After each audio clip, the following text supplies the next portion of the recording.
बाद जहां उत्तराखंड से कांग्रेस ने जारी की है 53 प्रत्याशियों की सूची। सिर्फ 3 महिलाओं के नाम अगर 40% के फॉर्मूले से चले तो 53 नामों में से कम 21 टिकट महिलाओं को मिलने चाहिए। सूची में पार्टी के सभी 9 सिटिंग विधायकों को जगह दे दी गई है। जहां खटीमा सीट पर मुख्यमंत्री पुष्कर सिंह धामी के खिलाफ पार्टी ने भुवन चंद्र कापड़ी को मैदान में उतारा है। हल्द्वानी में पार्टी के दिग्गज नेता रहे इंदिरा हृदय के निधन के बाद इस पर पार्टी ने उनके बेटे सुमित हृदय पर एक बड़ा दांव खेला है। सत्ताधारी दल भाजपा 20 जनवरी को अपने 59 प्रत्याशियों की पहली सूची जारी कर चुकी है। जहां उत्तराखंड राज्य में चुनाव को लेकर सभी राजनीतिक पार्टियों के दांव पेच अब तीखे होने लगे हैं। जहां सभी पार्टियां सूची दर सूची जारी कर रही है, तो वहीं कांग्रेस ने भी 14 दिन की लंबी जदोजहद के बाद उत्तराखंड विधानसभा चुनाव को लेकर अपने 53 प्रत्याशियों की एक सूची जारी कर दी है। राजधानी दिल्ली में महासचिव मुकुल वासनिक की ओर से प्रत्याशियों के नामों की घोषणा की गई। घोषित सूची में पार्टी के सभी 9 सिटिंग विधायकों को जगह दी गई है। जहां खटीमा सीट पर मुख्यमंत्री पुष्कर सिंह धामी के खिलाफ पार्टी ने भुवन चंद्र कापड़ी को चुनाव मैदान में उतारा है। तो वहीं पहली सूची में कांग्रेस ने 3 महिलाओं को चुनाव मैदान में उतारा और उम्मीदवार बनाया। घोषित सूची में श्रीनगर से पार्टी प्रदेश अध्यक्ष गणेश गोदियाल, चक्राता सीट से नेता प्रतिपक्ष प्रीतम सिंह, बाजपुर से पूर्व कैबिनेट मंत्री यशपाल आर्य तो उनके पुत्र संजीव आर्य को नैनीताल से प्रत्याशी बनाया गया। इसके अलावा पार्टी के दिग्गज नेता रही दिवंगत इंदिरा हृदय के पुत्र सुमित हृदय को हल्द्वानी से चुनाव मैदान में प्रत्याशी के तौर पर उतारा गया है। इसके साथ ही तमाम सीटों पर कांग्रेस ने अपने प्रत्याशियों को चुनाव मैदान में उतारा। हालांकि हाल ही में कांग्रेस महासचिव प्रियंका गांधी ने महिलाओं को 40% सीटें देने का ऐलान किया है, लेकिन कांग्रेस पार्टी उत्तराखंड में इस फॉर्मूले पर चलती नजर नहीं आ रही है। अगर कांग्रेस पार्टी के 40% के फॉर्मूले से चले तो 53 नामों में से कम 21 टिकट महिलाओं को मिलने चाहिए, लेकिन पार्टी की तरफ से 53 प्रत्याशियों की सूची में केवल 3 महिलाओं को टिकट दिया गया। वहीं कांग्रेस में अभी भी 17 सीटों के लिए जदोजहद चल रही है, जिसमें लालकुआं, कालाजुंगी, चौबटखाल, रामनगर, डोईवाला जैसी सीटें भी शामिल है। तो उत्तराखंड की राजनीति में कई तरह की यहां पर अब बातें सामने आ रही हैं, जहां अब दोनों ही दल फिलहाल अपनी सूची को लेकर मंथन करते हुए नजर आ रहे हैं। कांग्रेस की अभी कुछ सीटों पर पेच फंसा हुआ है, जहां 53 प्रत्याशियों की लिस्ट कांग्रेस की तरफ से जारी कर दी गई है। रानीपुर राजवीर सिंह चौहान को मैदान में उतारा तो कई प्रत्याशी ऐसे हैं जिन पर कांग्रेस ने एक बड़ा दांव खेलती हुई नजर आई है। और ऐसे में प्रियंका गांधी जो 40% का नारा यहां पर लेकर चल रही थी, लड़की हूं लड़ सकती हूं, ऐसे तमाम मुद्दों को लेकर चुनाव मैदान में उतरी थी, वो फिलहाल उत्तराखंड में नजर नहीं आ रहा।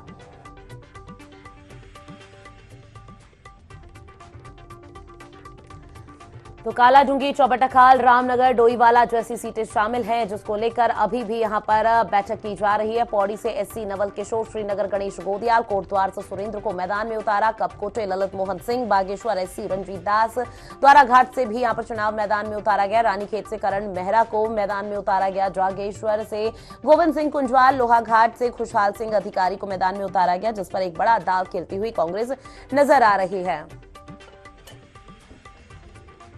और हमारे साथ अब कांग्रेस का पक्ष रखने के लिए लखपत बुटोला जी लाइव जुड़ गए हैं। लखपत जी, सबसे पहले तो आपका टीवी 100 में बहुत स्वागत है सर। आप पहला रिएक्शन यही कि कांग्रेस की तरफ से 53 प्रत्याशी यानी कि जो उम्मीदवार हैं उन्हें चुनाव मैदान में उतारा गया, जिसकी सूची जारी हो चुकी है, लेकिन अभी कहा गया, खबरें ये आ रही है सूत्रों के हवाले से कि कुछ सीटें ऐसी पेच फंसा हुआ है जिनको लेकर अभी मंथन का दौर जारी है। तो क्या कुछ समझा जाए, कब तक आपकी दूसरी सूची जारी हो जाएगी? देखिए तो जी, पहले तो मैं अपने 53 प्रत्याशियों को जो हमारे विनिंग कैंडिडेट है उसको लेकर सबको बहुत बहुत बधाई और शुभकामनाएं देने चाहता हूं। मैं आपके माध्यम चैनल के माध्यम से उत्तराखंड की जनता से अपील करना चाहता हूं कि कांग्रेस को बड़े बहुमत के साथ जिताए। कांग्रेस के लिए यहाँ की महंगाई, भ्रष्टाचार और बेरोजगारी को कम करना है तो कांग्रेस को लाए, कांग्रेस का साथ दीजिए। जो हमारे उम्मीदवार हैं उनको बड़े बहुमत के साथ जिताइए। मैं ये आपने जिन 17 सीटों को लेके बात की है, मैंने पहले भी कहा है कि 5-6 सीटें कांग्रेस की ऐसी हैं जिन पे निश्चित रूप से कुछ राजनीतिक समीकरणों की वजह से और कुछ क्षेत्रीय समीकरणों की वजह से इन पे थोड़ा सा पेच फंसा है, लेकिन एक दिन में ये आपके सामने पूरी लिस्ट होगी। जैसे आपने देखा होगा, माननीय हरक सिंह रावत जी ने कांग्रेस ज्वाइन कर दी, ओम गोपाल जी ने कांग्रेस ज्वाइन कर दी और काफी लोगों ने जिला पंचायत अध्यक्षों से लेकर पूर्व मंत्री, कौन विधायक, पूर्व प्रदेश अध्यक्षों ने, कई लोगों ने कांग्रेस में आस्था जताई है। तो हमारा नैतिक जिम्मेदारी भी है कि यदि कोई हम पे भरोसा करे तो उनके भरोसे को भी कायम रखे। बिल्कुल। और इसको लेकर के पार्टी ने कुछ 20 सीटों पे मंथन किया और उस पे जल्दी आज और कल में फैसला हो जाएगा। लेकिन लखपत जी, जिस तरह से यहाँ पर अभी दल बदल की राजनीति देखी जा रही है, क्या इसका क्या लगता है कि 2022 का जो विधानसभा चुनाव होगा आम जनता के बीच उसका असर पड़ेगा? क्योंकि हरक सिंह रावत पहले 2016 में कांग्रेस में थे और कांग्रेस छोड़कर बीजेपी में शामिल हुए, और अब जब 2022 का चुनाव आया तो वो बीजेपी में शामिल हो गए, कांग्रेस में शामिल हो गए। देखो रितु जी, मैं बार बार कह चुका हूं कि जो मोदी जी और अमित शाह जी जो लोकतंत्र के और चुनी हुई सरकार, तब के जनादेश की मिली हुई सरकार के लिए खलनायक थे, उसमें से जो इन लोगों को एक किरदार दिया गया, उसमें माननीय हरक सिंह, कांग्रेस पहले भी कह रही थी कि जो लोकतंत्र के हत्यारे, जो लोकतंत्र के गुनाहगार है, उन लोगों को माफी मांगनी चाहिए। माननीय हरक सिंह जी ने सार्वजनिक कहा कि मेरी भूल थी और मुझसे गलती हुई है, और यदि उन्हें लगता है कि लोकतंत्र के साथ अन्याय हुआ और आगे मैं इस भूल को सुधार के कांग्रेस को दोबारा सत्ता में ला करके इस प्रदेश के विकास में काम करूंगा, तो इसके लिए सार्थक पहल है। और उनको कांग्रेस, वो पहले भी कांग्रेस में थे, कांग्रेस ने उनको बहुत सम्मान दिया और वो हमारे बहुत आदरणीय। उत्तराखंड के 6 बार वो विधायक रहे हैं, 5 विधानसभाओं का प्रतिनिधित्व किया है, लोकसभा में रहे हैं 3 उनने जिले बनाए, कई ब्लॉक बनाए। तो ऐसा नहीं कि उनका एक बड़ा कद है, बड़ा जनाधार है और कांग्रेस को उसका फायदा भी होगा।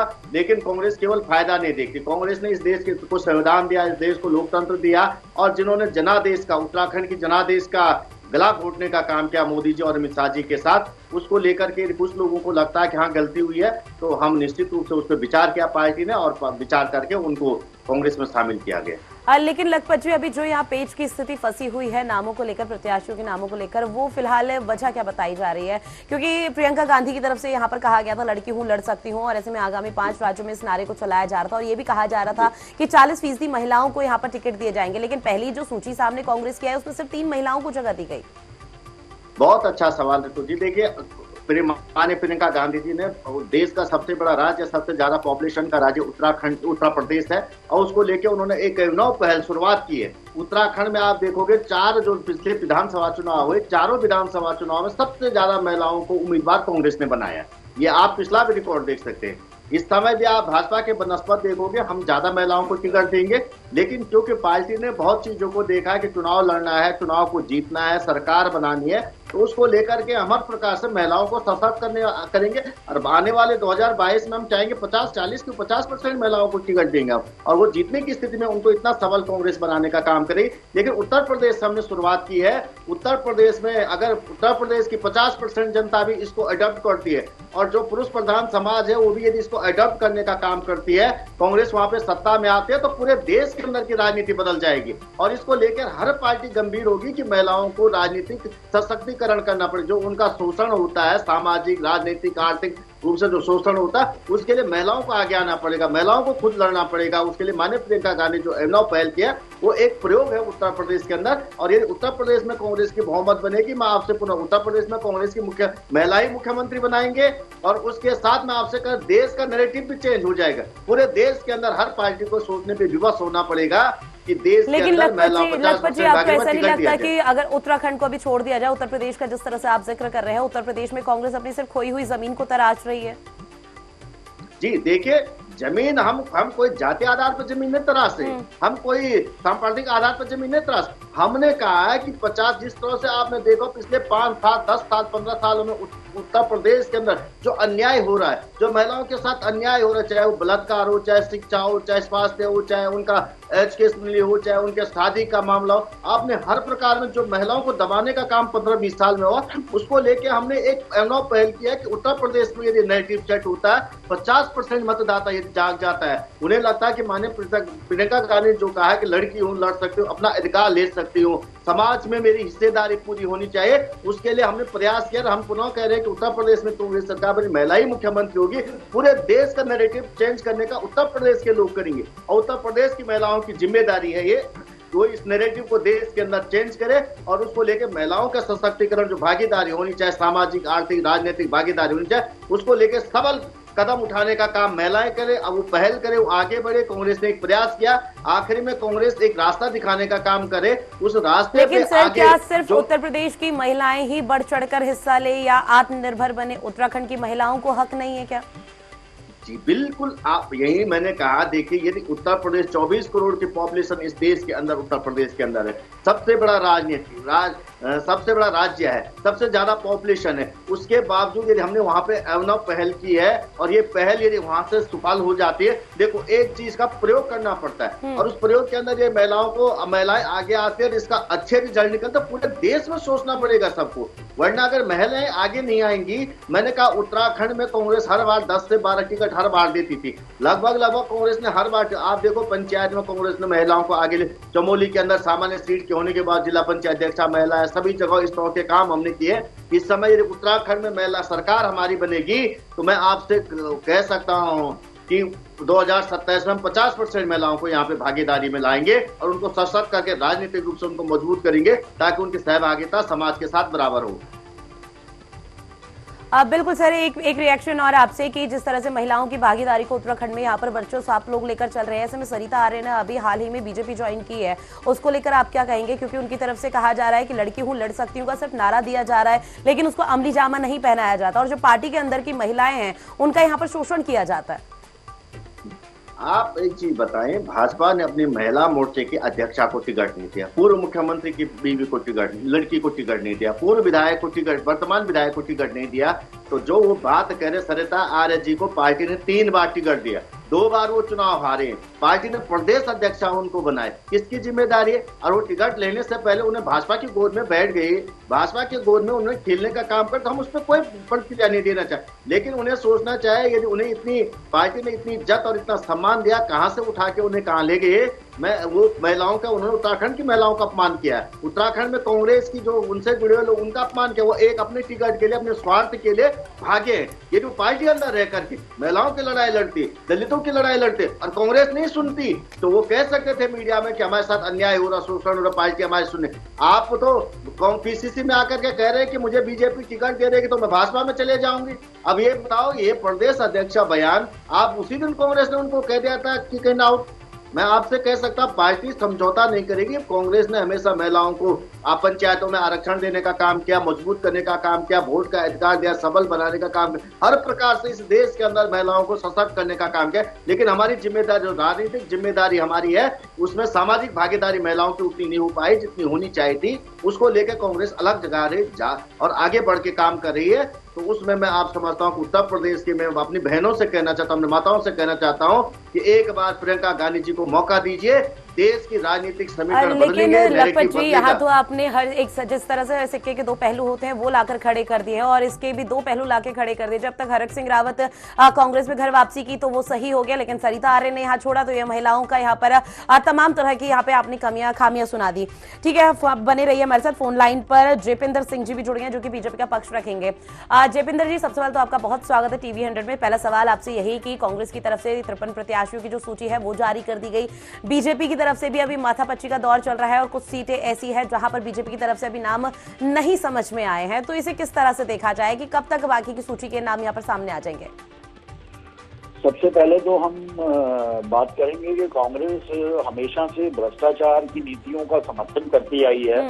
हमारे पास एक वीडियो है जिसमें अभी कुछ दिन पहले कांग्रेस के प्रदेशाध्यक्ष जिला पंचायत उत्तरकाशी बिजलवान के भ्रष्टाचार के मामले को लेकर भारतीय जनता पार्टी पर आरोप लगा रहे थे कि आपने अभी तक उन्हें बर्खास्त क्यों नहीं करा, आपकी सरकार क्यों उन्हें बचा रही है। और जब भारतीय जनता पार्टी की सरकार ने जिला पंचायत अध्यक्ष बिजलवान को बर्खास्त करा तो आज कांग्रेस उन्हें यमुनोत्री से टिकट देने की बात कर रही है। तो ये चाहे महिलाओं का अपमान हो, चाहे शासन में भ्रष्टाचार का मामला हो, तो भारतीय जनता पार्टी ने बिल्कुल निष्पक्ष रूप से काम करा है। लेकिन दूसरी तरफ अगर देखा जाए तो कांग्रेस भ्रष्टाचार में लिप्त है और ये यमुनोत्री का टिकट ये साबित करता है कि एक तरफ तो आप भ्रष्टाचार के खिलाफ कार्रवाई करने की बात कर रहे हैं और दूसरी तरफ आप भ्रष्टाचारियों को चुनाव में उतारने का भी काम करते हैं। और दूसरी तरफ ये भी मामला हाईकोर्ट में चल रहा था और उसके बाद ये बर्खास्तगी हुई सरकार के द्वारा। तो निश्चित तौर पे अगर देखा जाए तो कांग्रेस भ्रष्टाचार में लिप्त और भ्रष्टाचार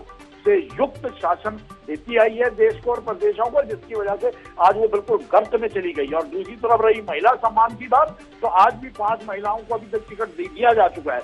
और हमने महिला सम्मान करते हुए जो महिला प्रदेशाध्यक्ष कांग्रेस की थी, कांग्रेस का नारा था, माननीय हमारी प्रियंका गांधी जी ने नारा दिया कि लड़कियों लड़ सकती है और उन्हीं की पार्टी के अंदर महिलाओं का सम्मान। तो ये क्या ये चीजें उत्तराखंड वासियों को नजर नहीं आ रही है कि किस तरह से भ्रष्टाचार युक्त शासन देने में कांग्रेस ने पहले भी अहम भूमिका निभाई और आज भी उस तरह के भ्रष्टाचार के शासन को हासिल करना चाहती है। तो निश्चित तौर पर उत्तराखंड का बच्चा बच्चा कांग्रेस को नकारने के लिए तैयार बैठे है।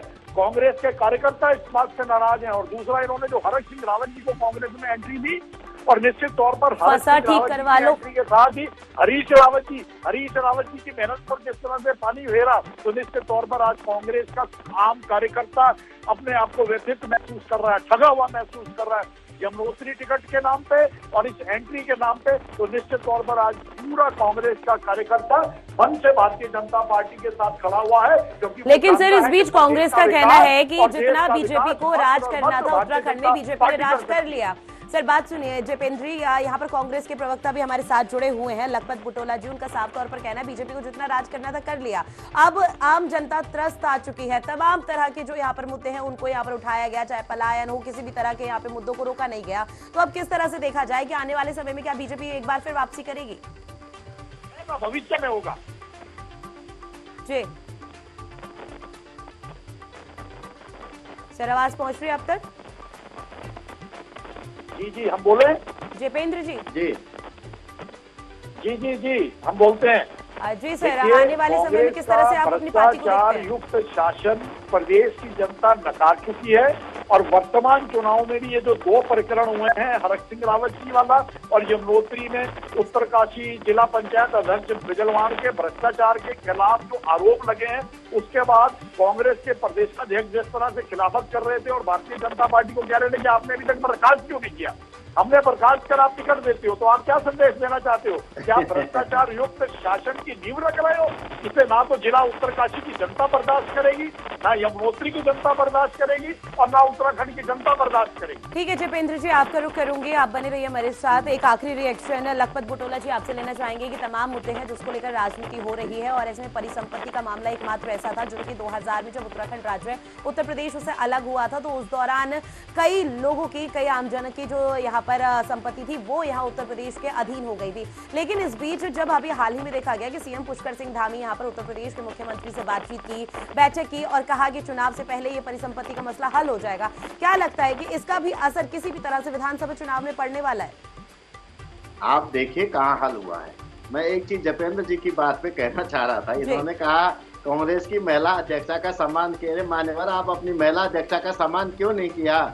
वो तो आपके पूर्व मुख्यमंत्री की पुत्री है, वर्तमान विधायिका है। जयपेंद्र जी आपका रुख करूंगी सर, आपका रिएक्शन लूंगी, एक बार पहले बात कंप्लीट होने दीजिए लखपत बुटोला जी। पूरी बात सुन लीजिए जयपेंद्र जी, मैं आपको पूरा सुन रहा था, उतावले मत होइए। इस कांग्रेस की लिस्ट देख के आपको पता आपका बोरिया बिस्तरा बनने वाला है। कांग्रेस के ये सारे के सारे जीतेंगे, 50 से ज्यादा सीट कांग्रेस लाएगी। मैं आपको पुनः कह रहा, मैं तो आपके चैनल के सुन लीजिए, ये हम बोलते हैं, हम बताते हैं भ्रष्टाचार, सुन लीजिए भ्रष्टाचार,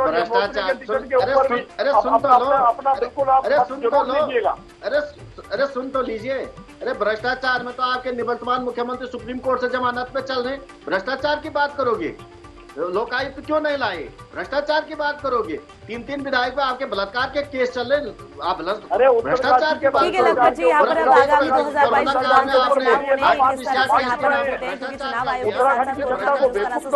नजर आ रहा है, ऐसे में तमाम तरह की यहाँ पर चुनौती है। लखपत जी आप हमारे साथ जुड़े और यहाँ पर चर्चा की, उसके लिए शुक्रिया। जयपेंद्र जी आपका रुख करूंगी, यहाँ पर कई तरह की चीजें देखी जा रही है जिसको लेकर अब बीजेपी के साथ साथ विपक्ष पार्टी उन मुद्दों को भुनाने की कोशिश कर रही है जो आप लोगों ने यहाँ पर आम जन के लिए किए हैं। तो क्या समझा जाए कि वाकई में क्या आम जनता का जो वोट बैंक आपके प्रति है वो यहाँ पर मजबूत हो रहा है? ये उत्तराखंड की जनता भ्रष्टाचार मुक्त शासन चाहती थी और भारतीय जनता पार्टी 2017 के बाद से निरंतर भ्रष्टाचार मुक्त शासन देने में कामयाब हुई है। तमाम भ्रष्ट अधिकारियों और राजनेताओं के खिलाफ मामले खुले हैं, उनके खिलाफ कार्रवाइयां हो रही हैं और सबसे ताजा उदाहरण जिला पंचायत अध्यक्ष उत्तरकाशी बिजलवाण का मामला था। हमारे पास वो वीडियो है जिसमें प्रदेशाध्यक्ष खुद कह रहे हैं कि भारतीय जनता पार्टी की सरकार भ्रष्टाचार के खिलाफ कार्रवाई क्यों नहीं कर रही है, और जब हमने कार्रवाई करी कोर्ट ने उनके खिलाफ चार्ज फाइल करे, तो निश्चित तौर पर आप उन्हें पार्टी में लेकर टिकट देते हैं, तो क्या आप उत्तराखंड की जनता को या जिला उत्तरकाशी की जनता को या यमुनोत्री की जनता को बेवकूफ समझते हैं? तो ये साबित करने के लिए काफी है। और दूसरा प्रकरण हरक सिंह रावत जी वाला हुआ, तो ये इस प्रदेश को में ये संदेश साफ जा रहा है कि कांग्रेस भ्रष्टाचार में युक्त दल है और ये भ्रष्टाचार से बाहर नहीं आएंगे। इन्हें उत्तराखंड की चिंता नहीं है, इन्हें मात्र अपने स्वार्थ और अपने परिवारों की चिंता है, अपना पेट भरने की चिंता है, प्रदेश का आर्थिक नुकसान करने में ये लोग सबसे अग्रणी है। तो लेकिन सर यहाँ पर मुद्दे जिस तरह से बुनाए जा रहे हैं विपक्ष की तरफ से, भ्रष्टाचार में युक्त पार्टी को किसी भी तरह से स्वीकार करने के मूड में नहीं है उत्तराखंड का जनमानस। अब बिल्कुल आम जनता का रुख क्या सामने आता है वो 11 मार्च को यहाँ पर पता चल जाएगा कि 11 मार्च को कौन सत्ता पर काबिज यहाँ पर होता हुआ नजर आता है, क्योंकि जो चरण है वो तो यहाँ पर शुरू हो चुका है। लेकिन सर एक महत्वपूर्ण सवाल ये कि कांग्रेस और बीजेपी की जिस तरह से अब तक यहाँ पर लड़ाई देखी जाती थी, सीधी कांटे की टक्कर, ऐसे में कोई भी सरकार, कभी कांग्रेस आती है तो कभी बीजेपी, इस बार क्या समझा जाए कि इतिहास एक बार फिर दोहराता हुआ नजर आएगा? क्योंकि इस बार त्रिकोणीय मुकाबला भी नजर आ रहा है, आम आदमी पार्टी भी सक्रियता दिखा रही है अपनी।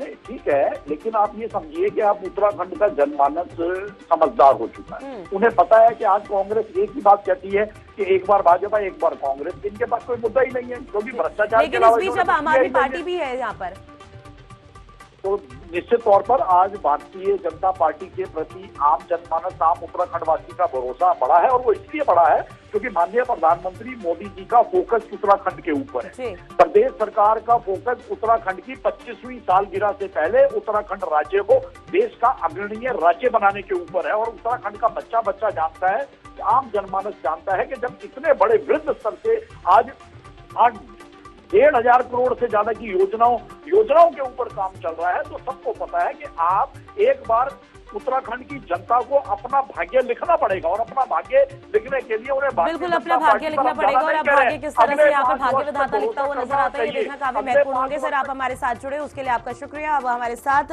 लाइव जुड़े हैं ब्यूरो चीफ शाहीन चौधरी जी। शाहीन जी, बीजेपी कांग्रेस की तमाम तरह की प्रतिक्रिया सामने आ रही है और इसमें साफ तौर पर दोनों का कहना है कि दावे वादे किए जा रहे हैं कि अब आने वाले समय में हमारी सत्ता पे सरकार बनती हुई नजर आएगी। आसान शब्दों में अगर उत्तराखंड की राजनीति को समझने की कोशिश करें तो धरातल पर किस तरह की तस्वीरें सामने आ रही है? देखिए, दोनों राजनीतिक दलों की अधिकांश सीटों पर प्रत्याशियों के नाम का ऐलान हो चुका है। कुछ सीटें भारतीय जनता पार्टी और कुछ सीटें कांग्रेस की ऐसी बची हैं जिन पर अभी पेंच फंसा हुआ है। आगामी आने वाले 1-2 दिनों में हो सकता है कि इन सीटों पर भी प्रत्याशियों के नाम का ऐलान दोनों राजनीतिक दल करें। और जहां तक राजनीतिक दलों की बात है तो भारतीय जनता पार्टी युवा सरकार और नए चेहरे के तौर पर जनता के बीच जा रही है। नारा साफ तौर पर दिया है कि अब की बात 60 पार, तो 60 पार का नारा है, युवा सरकार है। तो देखना होगा कि राज्य की जनता इस नारे को और 60 पार को कितना आकर्षित होती है या भारतीय जनता पार्टी कितना अपनी राज्य की जनता तक ये नारा पहुंचा पाती है और उसका परिणाम क्या होगा। इसी तरीके से भारतीय जनता पार्टी के लगातार जो है वर्चुअल रैली के माध्यम से और जो इस समय कोविड की गाइडलाइन है उसका पालन करते हुए राज्य की जनता से जुड़ रही है। तो वहीं कांग्रेस की हम बात करें तो कांग्रेस लगातार सरकार पर मुखर है और सरकार की बेरोजगारी, भ्रष्टाचारी जैसी नीति को लेकर जो है वो आगे बढ़ रही है। इसके साथ ही तमाम वायदे भी उनके द्वारा किए जा रहे हैं और वो लगातार जो है जनता के बीच जा रहे हैं। दोनों राजनीतिक बड़े दल अपने अपने तरीके से राज्य की जनता में पैठ बनाने का प्रयास कर रहे हैं, क्योंकि आप देख रहे हैं कि अब चुनाव में बहुत ज्यादा समय नहीं बचा है। तो पहले से ही राजनीतिक दल अपनी जमीन बनाने में, तलाशने के लिए जनता के बीच गए थे और जमीन बनाने का प्रयास भी उन्होंने किया था। अब धीरे धीरे जनता की बारी आ रही है और जनता 14 तारीख को जब अपना मतदान करेगी तो तस्वीर साफ होगी कि आखिर किसके पक्ष में मतदान किया है। सर एक छोटा सा रिएक्शन और आपसे लेंगे कि अगर हल्द्वानी का यहाँ पर जिक्र करें तो हल्द्वानी विधानसभा सीट में पार्टी की जो दिग्गज नेता रही थी इंदिरा हृदय, उनके निधन के बाद ये सीट खाली हो गई थी और ऐसे में जो तमाम यहाँ पर लोग थे या फिर जो तमाम यहाँ पर उम्मीदवारों की सूची में शामिल हो सकते थे वो उस तरह के दावे वादे किए जा रहे थे और बहुत से लोग यहाँ पर ये कहते हुए नजर आ रहे थे कि अब हमारा नाम आ सकता है। लेकिन इस बीच कांग्रेस ने एक यहाँ पर मास्टर स्ट्रोक खेला जहां सुमित हृदय जो कि उनके बेटे हैं उन पर दाव खेला। तो क्या लगता है कि जो सिंपैथी फैक्टर है ये काम करता हुआ नजर आएगा हल्द्वानी सीट पर? निश्चित तौर पर देखिए, क्योंकि कांग्रेस पार्टी की बड़ी नेता इंदिरा देश को माना जाता था। ऐसे में उनके परिवार को टिकट देना कहीं ना कहीं ये कांग्रेस की रणनीति का हिस्सा रहा है। और सुमित हृदय की जहाँ तक हम बात करें तो वो भी वहाँ के लोगों से कनेक्ट रहे हैं और इससे पहले मेयर का चुनाव भी जो है वो लड़ चुके हैं, तो जनता से उनका भी सीधा संवाद है। तो कहीं ना कहीं भावना और उनकी सक्रियता दोनों को देखकर जो है पार्टी ने उनके नाम का ऐलान किया है। पार्टी में हालांकि ये बात लगातार कहते आए हैं कि एक परिवार एक टिकट, मगर ऐसा भी देखने को नहीं मिला है। कांग्रेस ने नैनीताल से संजीव आर्य और भाजपुर से यशपाल आर्य को टिकट दिया है, तो कहीं ना कहीं एक परिवार में 2 टिकटों का भी दिया है। ये महत्वपूर्ण हो सकता है कि दोनों विधायक हैं वर्तमान में, तो उसके चलते टिकट दिया हो, मगर कहीं ना कहीं जो ये दावा किया जा रहा था कि एक परिवार एक टिकट, उसकी भी यहाँ देखने को पहली सूची में नहीं मिला है और एक परिवार से 2 टिकट दिए गए हैं। 17 ऐसी सीटें हैं जिन पर अभी पेच फंसा हुआ है और जिन पर अंतःकलह भी है। पूर्व मुख्यमंत्री और मुख्यमंत्री के अपने आप को प्रबल दावेदार समझने वाले हरीश रावत जो है रामनगर से चुनाव लड़ना चाहते हैं। वहीं रणजीत रावत जो पूर्व विधायक भी हैं, उनका दावा भी वहां पर लगातार है। कार्यकारी अध्यक्ष भी है प्रदेश के तौर पर। तो अभी उस सीट पर भी जो है पेच फंसा हुआ है। टिहरी की सीट जो है अभी फंसी हुई है, लैंसडाउन की सीट जो है अभी फंसी हुई है। इसके अलावा और भी कई ऐसी सीटें हैं जहां अभी तक प्रत्याशियों के नाम का ऐलान नहीं है। अधिकांश सीटों पर कहीं ना कहीं जोड़ तोड़ का समीकरण जो है बैठाने का प्रयास किया जा रहा है। नरेंद्र नगर में भी अभी तक प्रत्याशी के नाम का ऐलान नहीं हुआ है, वहां भी जो है दिलचस्प कुछ या चौंकाने वाला नाम जो है आ सकता है। पार्टी पूरी तरीके से जोड़ गुना भाग करने में लगी हुई है, उसके बाद ही प्रत्याशियों के नाम का ऐलान कर रही है, क्योंकि पूरी तरीके से कांग्रेस पार्टी ये चाहती है कि एक बार हम फिर सत्ता में आए और उसी के लिए ये प्रत्याशियों का चयन जो है काफी देर से हुआ है और 17 सीटें अभी भी रोकी गई है। जैसे मैंने पहले बताया कि पूरा राजनीतिक जमीन और जोड़ गुना भाग कर ही प्रत्याशियों के नाम का ऐलान हो सकता है। हालांकि जो अभी तक सीटें हुई है, कई सीटों पर जो है विरोधी स्वर भी देखने को मिले हैं। जो दावेदारों की फहरिस्त होती है वो काफी लंबी होती है, तो ऐसे में जिनको टिकट नहीं मिला है उनकी नाराजगी भी धीरे धीरे सामने आने लगी है। जी बिल्कुल, अभी नाराजगी किस तरह से दोनों ही पार्टी दूर करती हुई नजर आएगी, ये देखना महत्वपूर्ण होगा। आप हमारे साथ जुड़े उसके लिए शुक्रिया। तो उत्तराखंड से कांग्रेस ने अपने 53 प्रत्याशियों की सूची जारी कर दी है, जिसमें सिर्फ 3 महिलाओं के नाम शामिल हैं। और अगर 40% के फॉर्मूले से यहाँ पर देखा जाए तो 53 नामों में से कम 21 टिकट महिलाओं को मिलना चाहिए। लेकिन कांग्रेस का सिर्फ लड़की हूं लड़ सकती हूं इस तरह का जो विचार और प्रचार है, ये सब उत्तर प्रदेश में नजर आ रहा है। उत्तराखंड में इसकी बानगी नहीं देखी जा रही। ऐसे में बीजेपी की तरफ से भी तमाम तरह के दावे वादे किए जा रहे हैं। घोषणा पत्र में भी यहाँ पर दावे वादों की बात कही जा रही है। लेकिन इस बीच महत्वपूर्ण यही है कि 2022 का विधानसभा चुनाव है, त्रिकोणीय मुकाबला होना है। बीजेपी कांग्रेस के साथ साथ अब आम आदमी पार्टी की सक्रियता बढ़ रही है और अब आगे किस तरह से यहाँ पर इतिहास एक बार फिर दोहराता हुआ नजर आता है, ये देखना काफी महत्वपूर्ण होगा।